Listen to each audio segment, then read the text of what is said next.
Kajian teori gender. Pengertian gender berbeda dengan jenis kelamin. Jenis kelamin adalah perbedaan biologis antara perempuan dan laki-laki, berlaku secara umum, tidak dapat berubah dan merupakan kodrat dari Tuhan. Sedangkan gender lebih berhubungan dengan perbedaan perempuan dan laki-laki sebagai hasil konstruksi sosial, budaya, dan psikologis. Menurut Suryadi dan Idris, mengategorikan faktor-faktor kesenjangan gender bidang pendidikan ke dalam 4 aspek, yaitu yang pertama, akses adalah peluang atau kesempatan dalam memperoleh atau menggunakan sumber daya tertentu. Yang kedua, partisipan adalah keikutsertaan atau peran seseorang atau kelompok dalam suatu kegiatan dan dalam pengambilan keputusan. Yang ketiga, kontrol adalah penguasaan atau wewenang atau kekuatan untuk mengambil keputusan. Yang keempat, manfaat. Manfaat adalah kegunaan sumber daya yang dapat dinikmati secara optimal. Selanjutnya, 3 faktor yang dapat dipengaruhi persepsi terhadap kepemimpinan perempuan. Yang pertama, faktor budaya yang akan membentuk identitas anak laki-laki dan perempuan secara berbeda. Yang kedua, faktor biologis. Perbedaan faktor biologis laki-laki dan perempuan diyakini oleh para ahli akan mempengaruhi terhadap perkembangan emosional dan kapasitas intelektual masing-masing. Hal ini menunjukkan bahwa laki-laki lebih rasional dibandingkan perempuan. Hal tersebut dipersepsi bahwa perempuan dianggap tidak pantas karena ada ciri-ciri biologis yang ada. Yang ketiga, faktor agama. Menurut Amin Rais dan Abdurrahman Wahid, bahwa perempuan boleh menjadi pemimpin selama tidak ada laki-laki yang mampu menempatkan posisi itu. Selanjutnya akan dijelaskan oleh Kemal. Ya, faktor-faktor penentu kepuasan kerja adalah komplikasi dan keterkaitan antara faktor yang satu dengan faktor yang lain.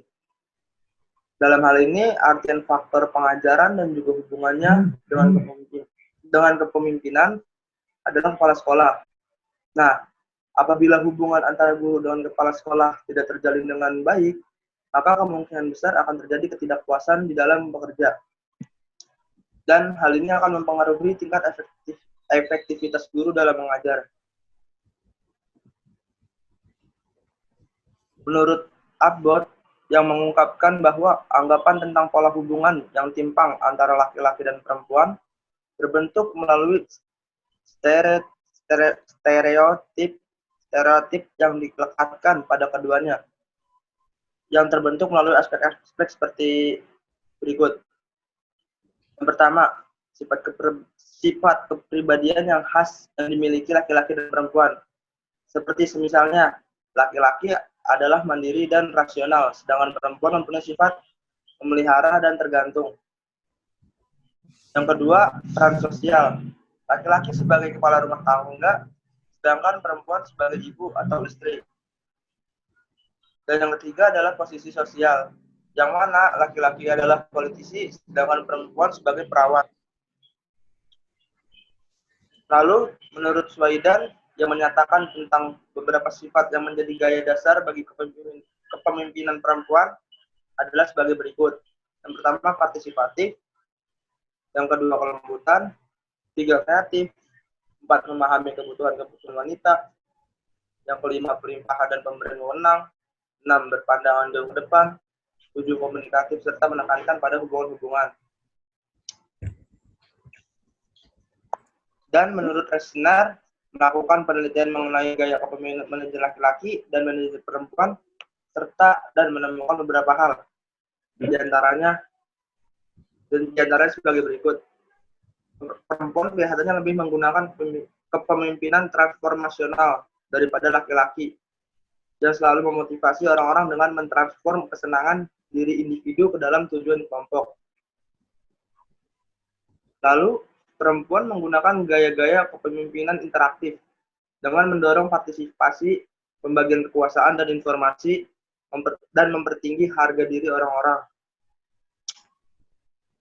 Dibanding dengan laki-laki, perempuan kelihatannya lebih suka menganggap asal mula kekuasaannya adalah diri kemampuan interpersonal uang memiliki daripada jabatan dalam organisasi.